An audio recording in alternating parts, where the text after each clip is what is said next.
Welcome to Aftersight, your home for stories for people just like you. Your vision loss journey isn't something to be ashamed of. Take a listen. And that's the main thing I remember learning when I was taught the slack line when I still had vision, is don't look at the line below you, but look at your anchor point that's solid ahead of you. If you want me to cook your dinner, you have to put stuff where it goes. And I suppose part of this was also my own trying to figure out who I was and how to be in the world in this very new way.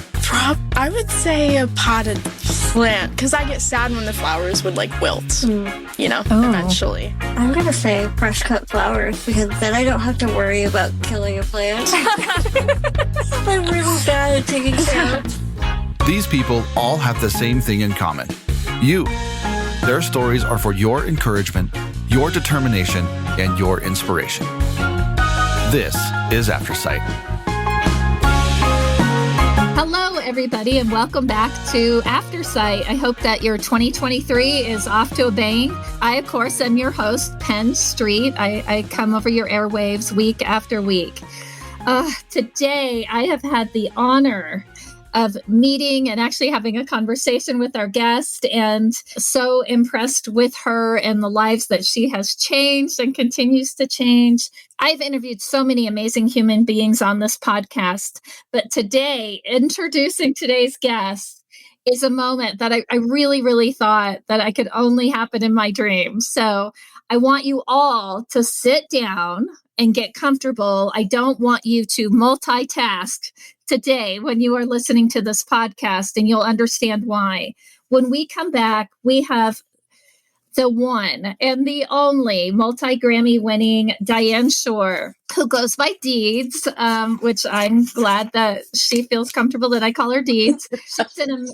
You're just gonna have to bear with me, and this is just a tiny sampling of Deeds' bio, but she's an American jazz singer and pianist. She has released dozens of albums, which she's going to be talking with us about. She's also performed at venues such as Carnegie Hall, the Kennedy Center, and even the White House. And she's also performed with many, many artists, including some of my favorites, Ray Charles, Frank Sinatra, Quincy Jones, and Stevie Wonder, Stevie Guy. She's also co-performed on several albums, included with people like Barry Manilow, Jose Feliciano, my gosh, the list goes on, Maynard Ferguson, Stan Getz, Vince Gill, Alison Krauss, and again, B.B. King, which I was so fortunate to get to hear him in concert live before he passed away. She was also on the which I didn't know because you didn't talk about this yesterday. She was also on the Tonight Show with Johnny Carson 11 different times. And I just found this out yesterday as well. She was even interviewed by Elmo on Sesame Street. So stay tuned. Do not go away. And we're going to be right back. You're listening to Aftersight with Penn Street. Come join us on May 4th at the Rocky Mountain PBS Masterpiece Theater for our Concert in the Dark event featuring the one, the only Diane Deeds Shore. If you would like to receive 20% off of your tickets, just type in the promo code BVI. That's B as in Bravo, V as in Victor, and I as in India. Tickets are almost sold out, so get them while you still can. And now here's the rebroadcast of that interview with Penn and Deeds. We'll see you at the show. Deeds, welcome to Aftersight. Well, thank you, Penn. Appreciate that so much, and it's such a pleasure to be here with you and having a little girlfriend chat. That's right. I do so appreciate that you said that. I try not to be grill my guests, but I definitely won't. But the first thing, Deeds, that we usually start off the show with just some off the wall questions so that the audience can get to know you a little bit differently than before we dive in. Is that okay? Of course. Okay. And I've never asked this question before, so you're the first. Okay. If you could have your sight back for one day, what would you do? Oh, I think one of the things I would do is look into my cat Puss's eyes, her beautiful blue-green eyes, and that would be a thrill of a lifetime. I would, if I were in Washington, D.C., I'd love to be able to go and see the president and shake his hand, or, it's just so incredible. Oh, yes. And of course, I would love to get together with my twin brother, David. I call him Pilot, and he calls me co-pilot. And I'd love to be able to land the airplane. Which I've done before anyway. So, I wouldn't even consider skydiving, and actually see what the earth looks like as it's coming up, and just love to be able to look around and see what my backyard looks like, or, just be able to see the faces of my loved ones, and be able to see the pictures of my mama who's deceased, and see the beautiful picture, the portrait of Puss, which was just created recently on the wall with the other cats. I love that the first thing you said was to look into Puss eyes. And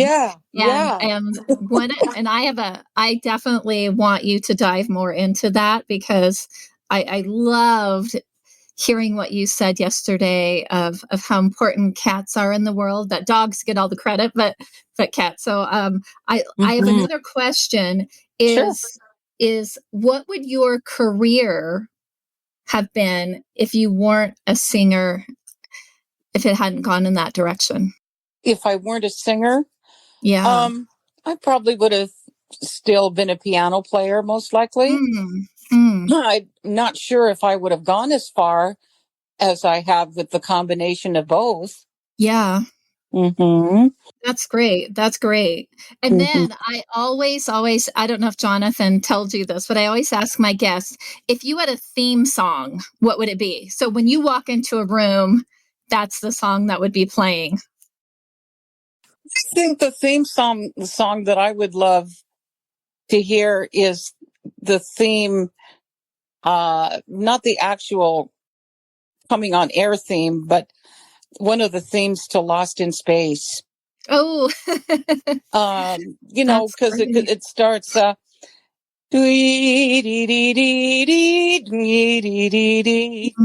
how it starts. And of course it's very wistful and very sad, but I've always loved that theme. And that is beautiful. I was really excited to hear where you were going to go with that, because somebody of your caliber, you have the world, right?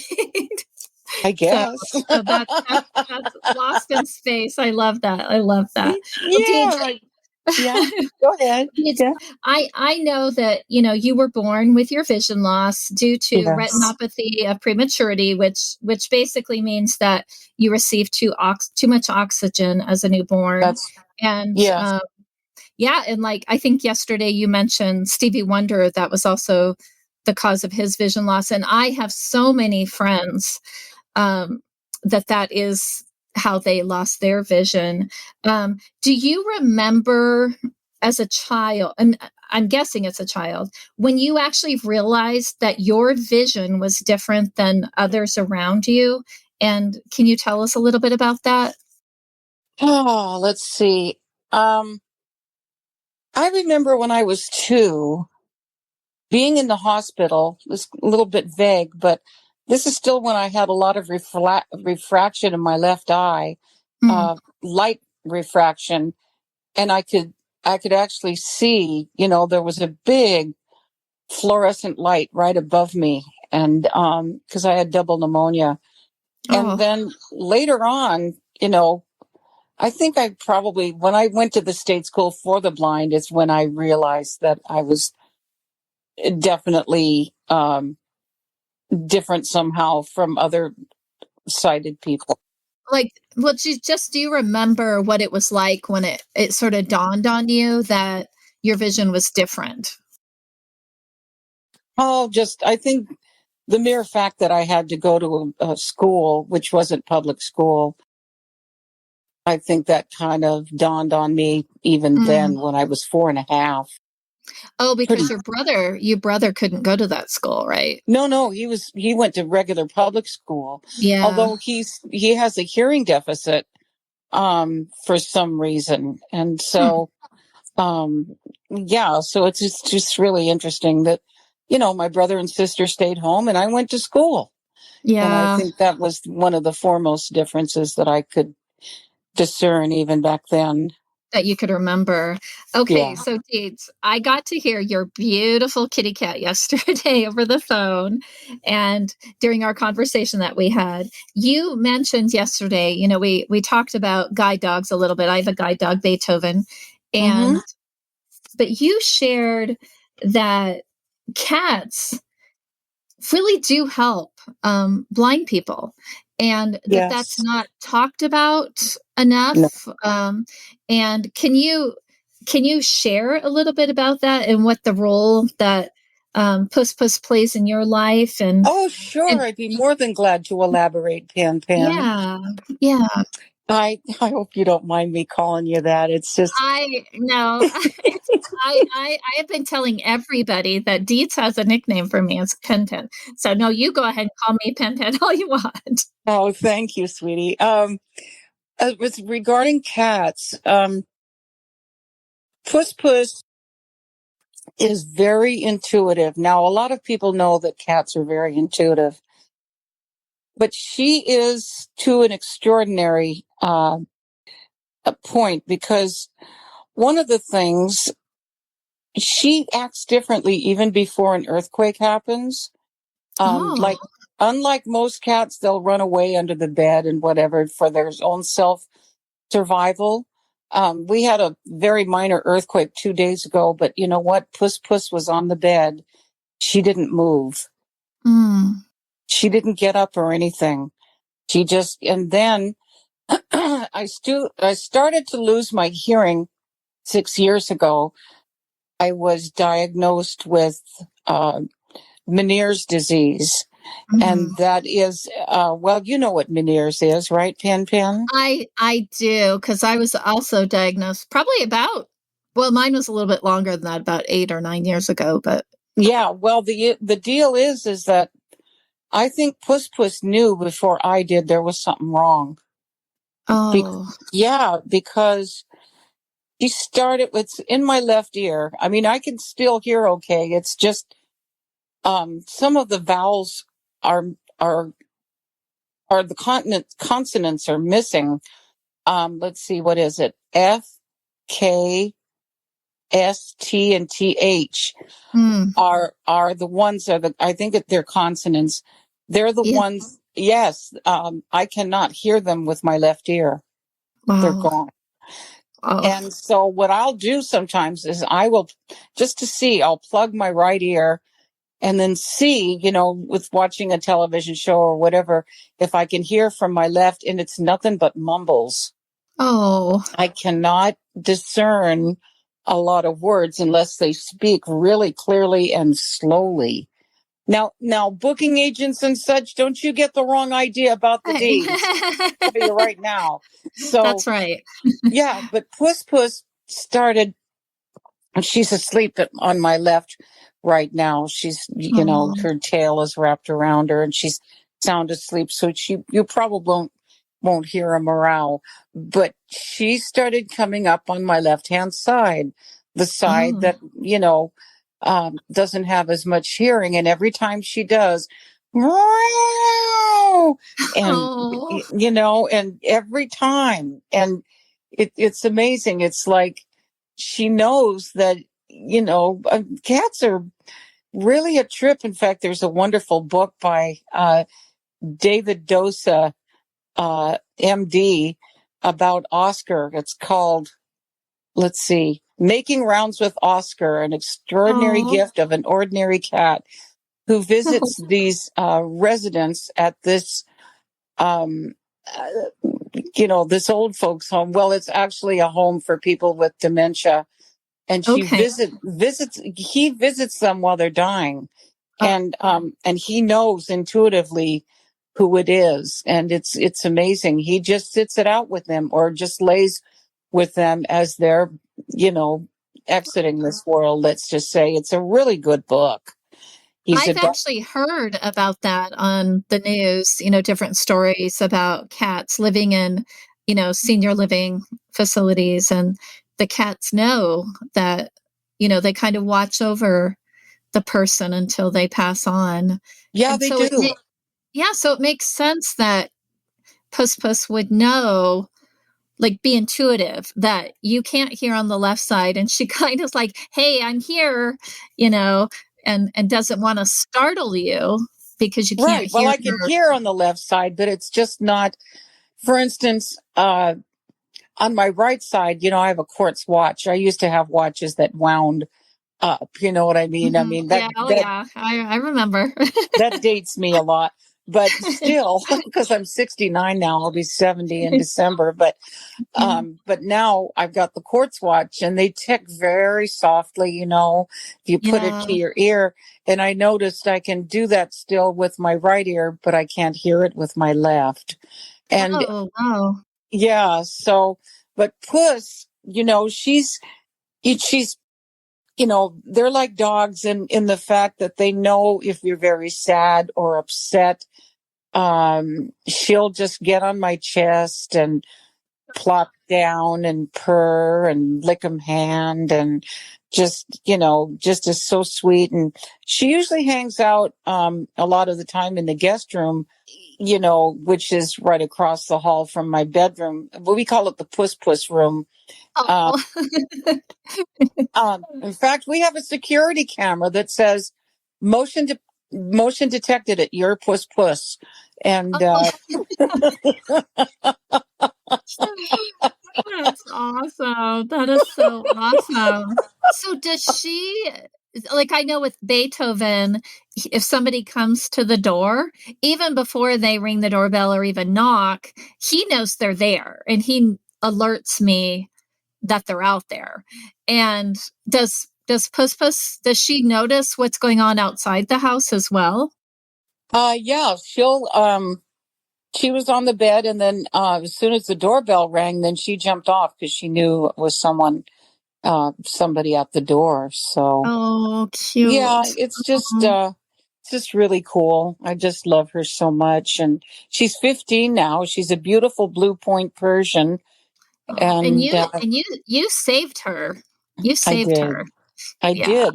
She was dropped off at animal control, and they give with her 7 kittens, and they give it a certain amount of time, and then they go ahead and euthanize them all if they're not adopted. So luckily, a place in the desert called Animal Samaritans rescued them, and a year later after that, then I rescued Puss. So there it is, and she's just such a sweetie. I just love her so much, and she's so funny. She'll lead me into the kitchen when she wants her wet food. I don't lead her. She leads me, with her big tail in the air. First of all, I'll get out of bed because, as I'm older, I have to go to the bathroom a little bit more often. Yeah. You know what I'm saying. So, yeah, I do. First we visit the ladies' room, right? And I do my thing, and then I'll go out into the kitchen, and I follow her out into the kitchen and get her wet food. And sometimes I'm just barely conscious when I do it. It's become so habitual. So, yeah, it's just such a sweet fool. Well, I'm so glad that the two of you found each other. Deed, so you shared that you have a photographic memory as well as you also possess absolute pitch memory and vocal tone. How was that discovered? I mean, you obviously didn't come out of the womb and everybody was like, "Oh, wow, she's pitch." How old were you when you discovered that? And about 2 or 3. There was this cousin of mine.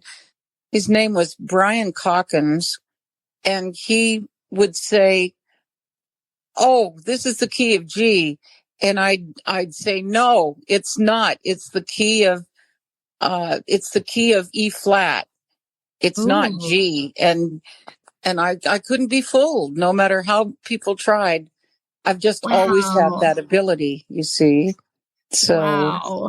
I know. Wow. And so, have you heard of Mandy Harvey? No. She's a friend of mine. She was on America's Got Talent, and she's done some different things. But she's completely deaf, and she's pitch perfect. And it was amazing to me how somebody and she did have hearing when she was younger, and so. But I was wondering, because there's not a lot of performers that are actually pitch perfect. Wow. So. So Mandy Harvey she's the singer, I presume? Yes, she's a jazz singer, and you'll have to look her up. But when I heard you also mentioned that, I was like, that's pretty rare for me to know two people. That's pretty incredible. Yeah, one who's blind and one who's deaf. I mean, go figure. Yeah, you guys should do something together. That would be cool. Well, you never know what happens in this life. That's right. That's right. Well, yeah, and you share this interview with Mandy Harvey. Oh, I absolutely will. I help absolutely her to be aware of the deeds. Yeah, I will. And your photographic memory, that I know other people that I've met that are blind, especially if they've been blind since birth. Mm-hmm. But even if you haven't, if you are blind and visually impaired, your memory is super important. But has there been any downside to having photographic memory? Are there things I can tell you that the only downside is if I'm breaking up with a boyfriend or something like that, and you did this on this date, and you said this on this certain date, and that was a little bit of a drag, And well, not for you, but for them, I'm sure. For them, yeah, I feel like I'm in court or something like that, or I'm being prosecuted or something like that. And I realize now at the time that it was probably not a cool thing to do, but oh well. I don't know. When you're breaking up with somebody, I think you pull out whatever's working at the time. Well, that's true. Sometimes things aren't, they work until they don't, and so. But I'm very, very happy living at the desert deedle pad with Puss Puss for her as company and with myself as company. And I'm okay. In fact, today, I know it's going to be broadcast later, but today is the 13th of January, and I would have been married to my husband 27 years. Today, is one of our anniversaries. We got divorced because of I couldn't be a caregiver anymore. He had Parkinson's and suffered from Lewy body dementia. And so, we had a lot of happy years. He toured all over the world with me. And one of the reasons we did is because back in the days before cell phones, I was in Japan calling my Rocket Man. Yeah. And the next phone bill that I got was like $4,000. Oh my goodness. And so my brother-in-law, who's now deceased, and my sister said, "Hey, why don't you just travel with her? It might be a little less expensive." So that's exactly what happened, And more fun, right? More fun having them there. Well, Dee, you have a new album, It's called Running on Faith. Can you, and then also you're touring in February. Where did that name come from? I love that, Running on Faith. I just love that title. Well, it's actually a cover for Eric Clapton. I did a cover for his version of Running on Faith. Oh, he has a version of it, and it's from an album called Journeyman. And and that's one of the tracks on there. And I like that track so much, I thought I'd go ahead and use it not only as a song to sing, but as the title track. Oh, okay. And that's what we did. And actually the album came out on May 8th of 2020. So, and the reason that it was, you know, so long and, you know, and all of this is that COVID hit. Yeah. And I'd finished the album. My last session was on January 31st of 2020. That was the last session at the studio. And then it came out on May 8th of 2020. Wow. So, Yeah. Mhm. COVID changed a lot of things, postponed a lot of things. So that makes sense. That makes I know, sense. but see, look what it did though. It kind of there was a quantum leap as far as the technology. What you and I are doing right now, it isn't just on landlines. This is, this is so much more advanced and so huge. And I know, and I've gone to several meetings on Zoom, and I thank God for that. That I was able to go to the meetings since I couldn't go face to face and right and everything. So it's just been an amazing experience. But getting back to Puss, she knew that I was in a lot of isolation, and she just has spent a lot of time. And I don't get out as much because it's still alive and well. Oh, absolutely. And so, so I just want to be a little bit careful. It doesn't mean that I don't like to get out. It's just, So are you, I know I have friends that were very isolated during COVID, more so than they were before COVID. Mm-hmm. And they are having a hard time getting back out. And I even know with me, like if I'm in a restaurant that's really loud and noisy or an auditorium or something, I'm more nervous than I was before COVID. And I think it's my brain, my nervous system or whatever, just got out of, I'm not used to being around that anymore. So are you nervous about going back out on tour because it's been so long? Actually, just to be around noise and craziness. Right. It's a little bit of an adjustment, but I started going back out in August of 21, and then in 22, there was a lot of, they're called makeup dates that were postponed because of COVID, that I needed to go out there and work, because a lot of the time an artist will get paid in advance, and then if something happens, then they've got to make up the date. That's right. I didn't even think about that, but that's throughout the industry. I'm sure that's happened. Oh, it is. I mean, the entertainment industry suffered terribly, and we're still coming back, Pen, and I'm not so sure we're going to be able to come back fully because of this technology that's taken place, Yeah, absolutely. So, but it's, whatever. I'm okay regardless. I'm not worried about the work. I've got some gigs coming up and and everything. So I have nothing to be worried about. I mean, to me, worry is just kind of like counterproductive. And it's there's certain things I know I don't have control over. And so that's right. Mm-hmm. So Go with the flow. Good. Yeah. Well, Deeds, you have received so many awards in your lifetime. And I'm sure you probably in your house, if you display them, it's probably like wallpaper. But it's a lot. Yeah. Helen Keller is my hero and has been, ever since I lost my vision. But I was aware of Helen before I lost my vision. But then when I lost my vision, they thought that I was also going to be profoundly deaf. She became even a bigger hero to me.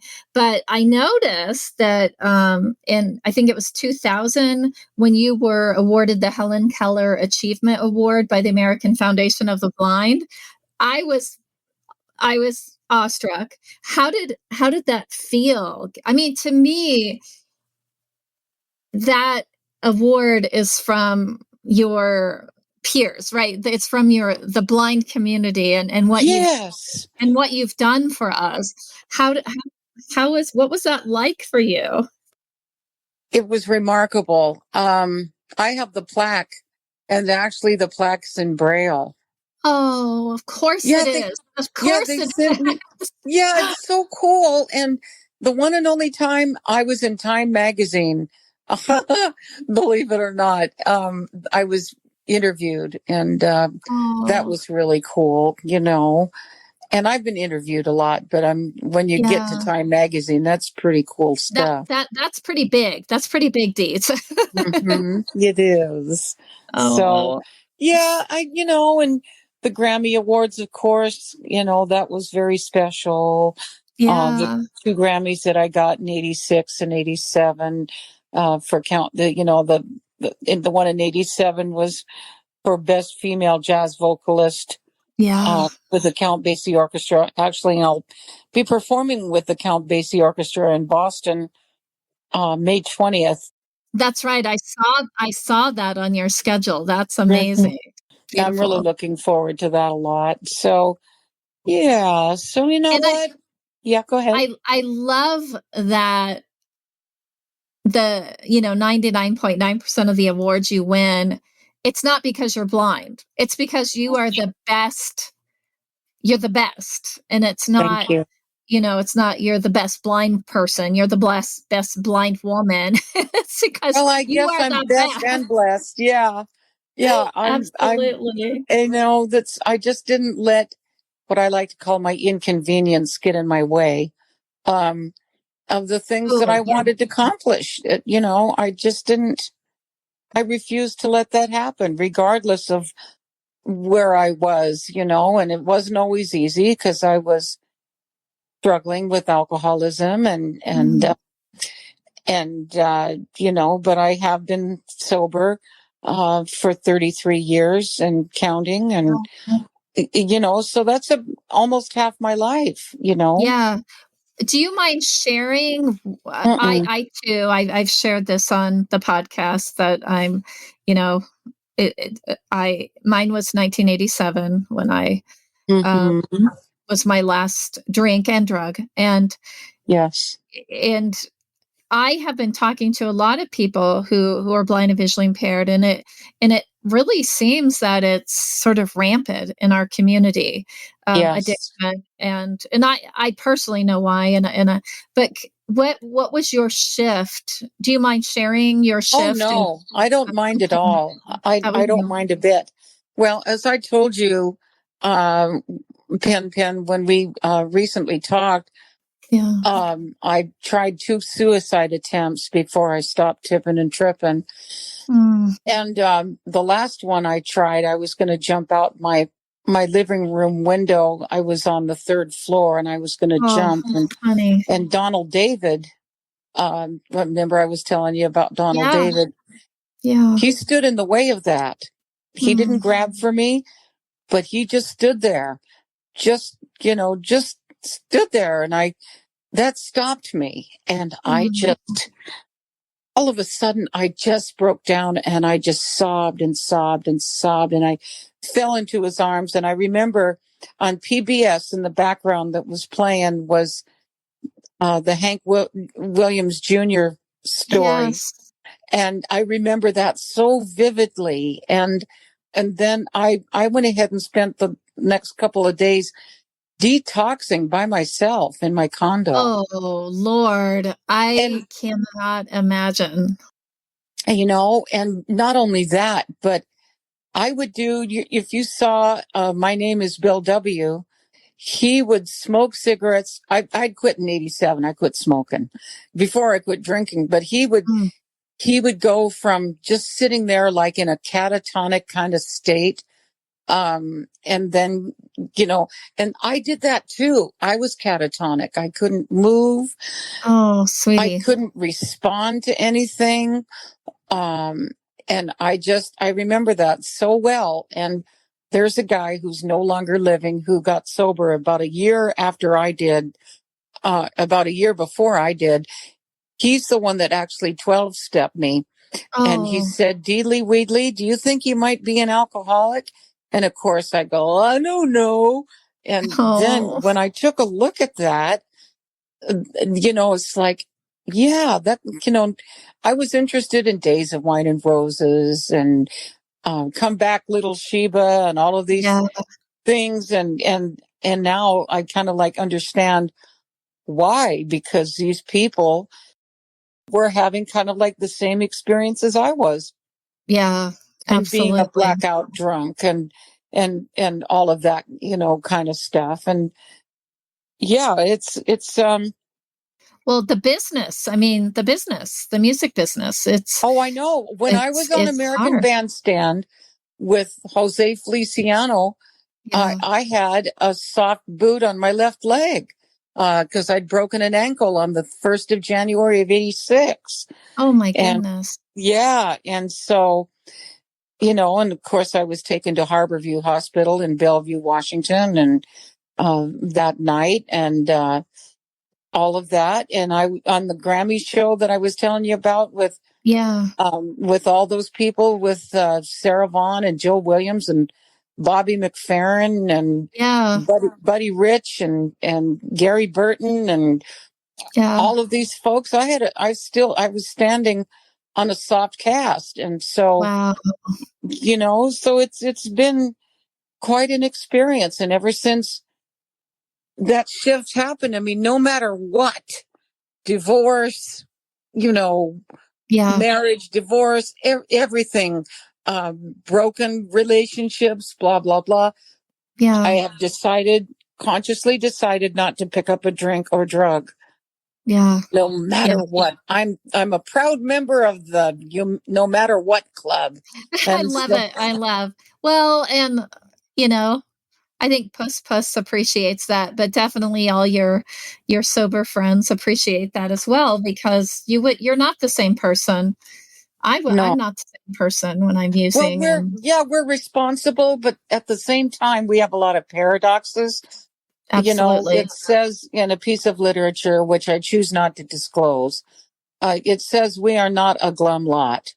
And that's right. It's so it's so wise, and it's just such a, and we'll laugh at things that are just so horrid to other people, but it's, there's sometimes it is kind of comic, you know what I mean? Yes, absolutely. And, at the same time, as long as I can actually live through that. And I mean, during COVID, I had some dark days where I was thinking, I wonder if I should just go into oblivion.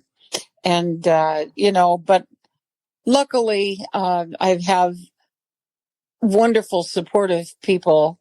We help each other out, man. It's like the club, the no matter what club, no matter what happens, we can turn to each other and be loving to each other and support each other, no matter what outer circumstances are happening.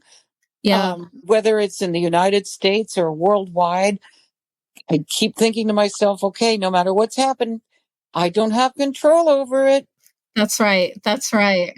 Deeds, thank you for being so vulnerable about it.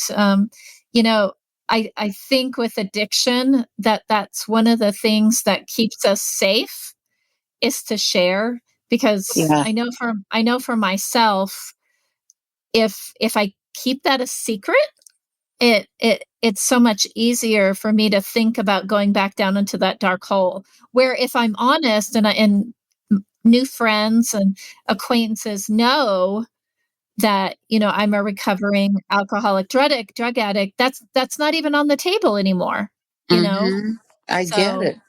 I totally get it, Pan.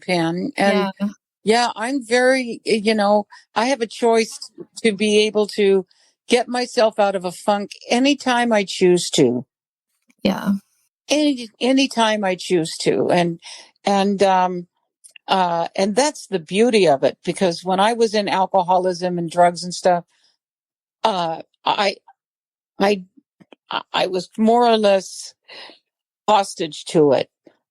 It became a compulsion. And so now it isn't. So, I that is the perfect way to say that, because I think when you're in the midst of addiction, you think you're making a choice, but you're not. It's that booze or it's that drug that's making those choices for you. Where when you get that out of your system and you get the support system and you learn and you get the skills and the tools that you don't need to live with those alcohol or drugs, that you are the one that's making the decision and not the the other way around. So I like your thinking on that, Deeds, that because thank you. absolutely. Thank you. When Donald David was so sick, he refused to take pain medication. Oh, He refused. They offered him a vial of morphine and they were going to inject, and he woke up. No. Don't want that. Bless his heart. oh, yeah. Oh, so it's, Yeah. it's just amazing. Now, if I had a terminal illness, I know, since I knew that I was going to die anyway, I would not take opioids. Right. I would take, probably would, for pain relief, take cannabis of some sort. I think it would be less, but that's just me. I'm with you. I'm with you. You know what I'm saying? Yeah. Oh, yeah. So, but and some people may not agree with me, but I just don't want to get into the opioids. I really don't. Oh, it's so scary. It's so scary what it's doing to not just young people. It's all ages right now, and it has been going on for quite a while. And it just breaks my heart to hear these families that have lost loved ones because of it. And it's well, do you remember that Rolling Stones song, "What a Drag It Is Getting Old"? Yes. And they talk about Mother's Little Helper and Yes. all of this kind of stuff. Even back in '66, yeah, they were singing about things like that. You know what I mean? It's such I can't think of who's saying. What's the song about White Rabbit? It's by Grace Slick. That's right. And it's by Jefferson Airplane. One pill makes you larger, and one pill makes you small. Makes you smaller. The ones that mother and the gives one that you, mother gives you don't do anything at all. That's right. That's right. But and I was even, and there have been people that have taken acid and everything, not for recreational purposes, but to be able to help with depression or whatever. Yes. It depends on what the substance is actually used for. Absolutely. Because, like the brain is such a remarkable thing. And luckily I don't suffer from horrific depression, so I do not find it necessary to go to that. But there were people like Cary Grant and others that and Bill W. too. I don't know if you knew that. Yeah. But he was in a terrible depression, and he actually took that to help relieve his depression, and it did help him. But for the deeds, nah, I think not. I just think when I was using, I spent so much of my life not feeling that now I want to feel everything, even though sometimes it's not good. It's not pleasant, but at least I'm feeling it. And, going back to that, then I can decide what I need to do to get through it, to get through it. So, well, I studied, I went to, who John Bradshaw was? Oh, yes, absolutely. Absolutely. I loved his work, inner child work. Yes. And I think that a lot of times addiction, drug abuse, alcohol abuse, abuse of any kind is training ground for alcohol or drug abuse. Yeah. Whatever that may be, whether it's, sexual or physical or whatever, or emotional. Right. Yeah. You see? Absolutely. Oh, yeah, definitely. Absolutely. So one of the questions that a lot of our listeners, they want to know about our guest is, especially somebody, who's been very successful, is what's the accessible tool that you use the most in your day-to-day life? My iPhone. Your phone. Okay. Mhm. Yeah, my Yeah. iPhone. Yeah, Okay. for this phone call, for instance. Oh, that's Um, true. yeah, I don't, I love my computers. I have nicknames for them too. And I know from our conversation yesterday, you use the smart speaker Alexa I do. quite a bit, and A lot. yeah, Yes. and you have a nickname for Alexa. Yes, I do. I call her the A girl. If I I don't want love. to use the wake word, Yeah. because she'll wake up and boink at me, then I Yes. just say the A girl, and she remains silent. So, Oh. Oh. Well, mhm. Deeds, what would you like people to take away from today's conversation with you? I'm a human being, not a human doing. Uh, Mm, that was John Bradshaw's one of his favorite yeah, I do. sayings. I still am a human doing to a certain extent because of my work, but I hope that people take away from this experience um, that I am vulnerable, that I am.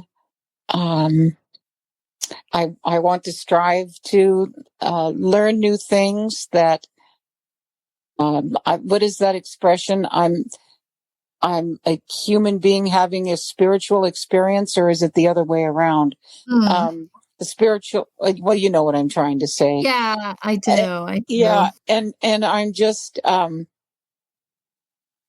um, I'm just so grateful, more than anything, Pen, to have made a new friend, Oh, and that's that's so you, sweet. girlfriend. Oh, thank you, sweetie. Thank you so much. And Um, I don't say that lightly, dear. I really oh, mean that. And so, yeah, yeah, and so I'm just glad to be alive. It's good. It's just good to be here on this yeah, planet, being able to do the work that I love to do. That's the deal. yeah, absolutely. So we are Audio Information Network of Colorado, is doing a fundraising event for AINC because, as everybody knows, we're a nonprofit, and our Right. services are absolutely free and have been for over 3 decades. But Wow. Rocky Mountain PBS has given us the broadcast signal so that we can have been functioning for all these decades. And Oh, I, yeah, and I approached them with the idea, and it was because of a couple of guests I had on over a year ago.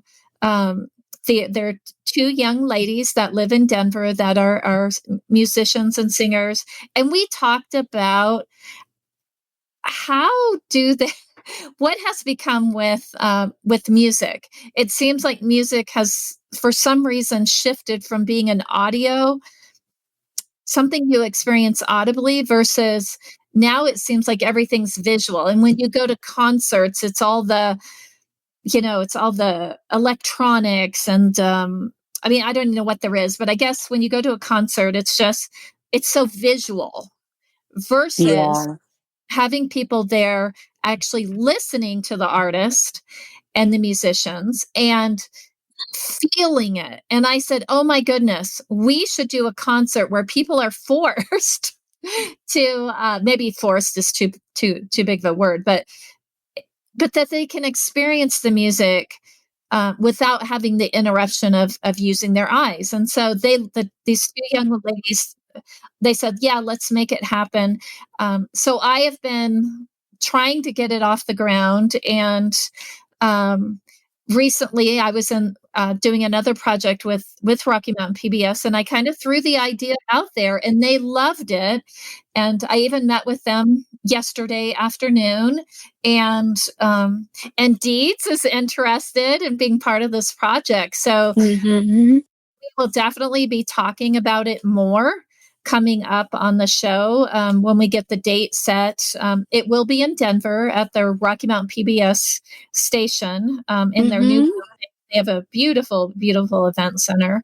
And yeah, because I don't know if you've experienced that with your music, Deeds, but I'm going to a concert this week, actually, Coulter Wall.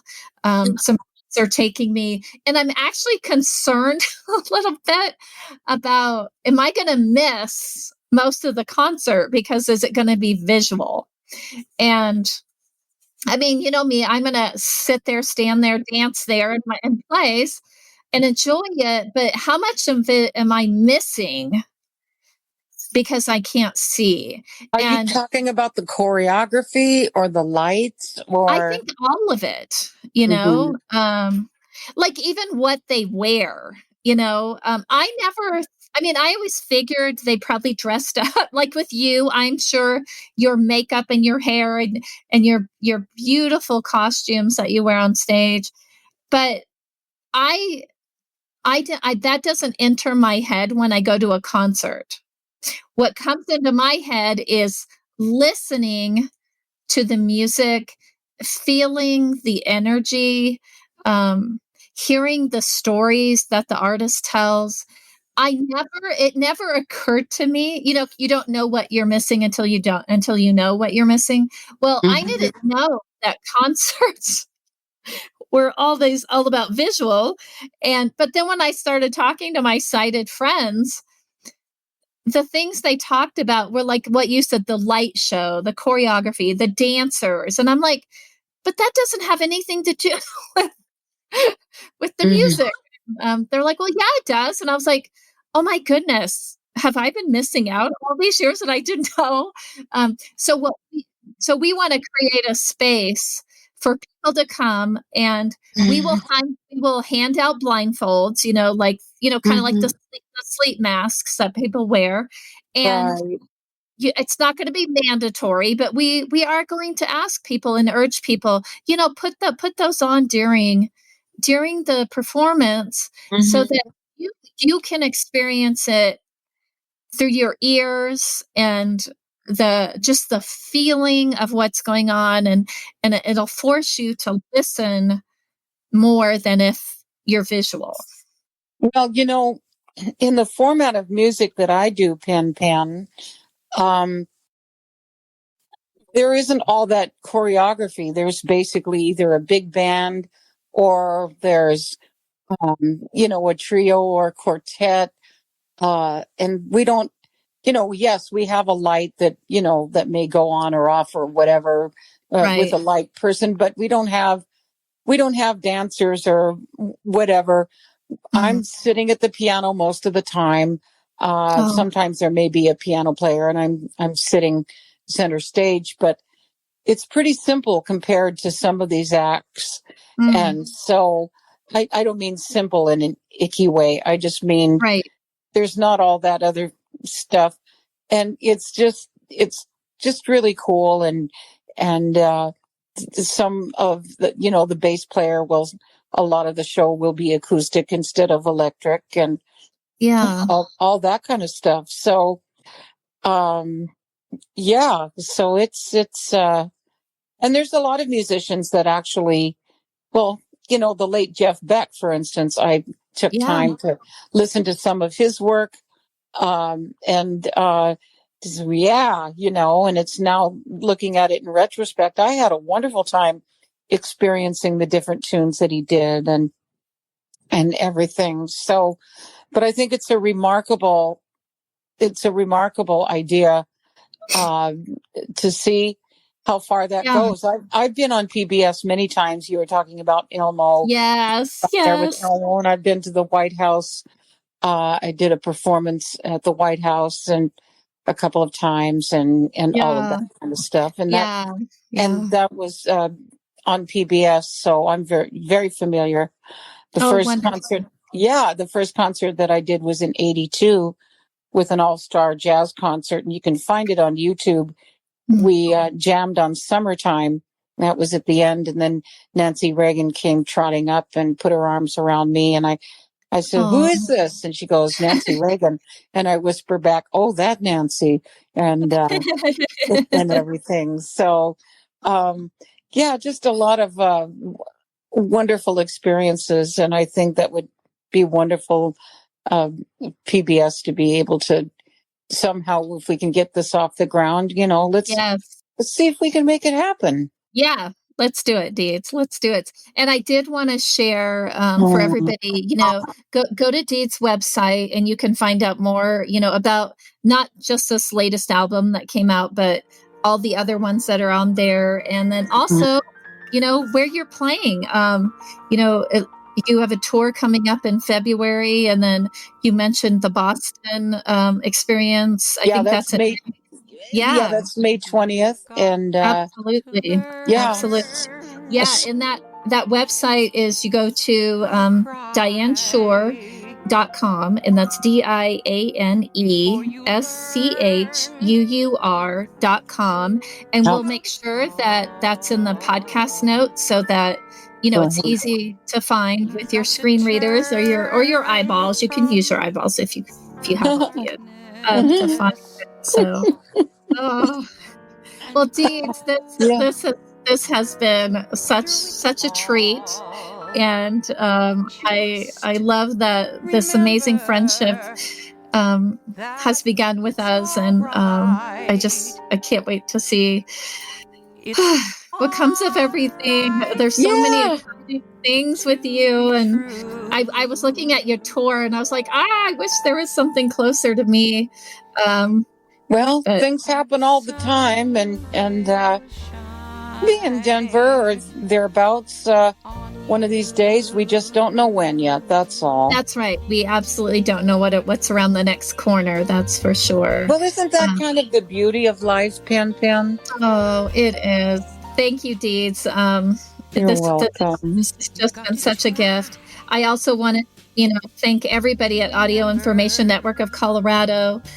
They do the hard work behind the scenes, and I get to do the fun part and get to talk to, just amazing people just like Deeds. And also, check out our other podcasts, Blindsight and then Topic of the Month, and you can find them wherever you find Aftersight.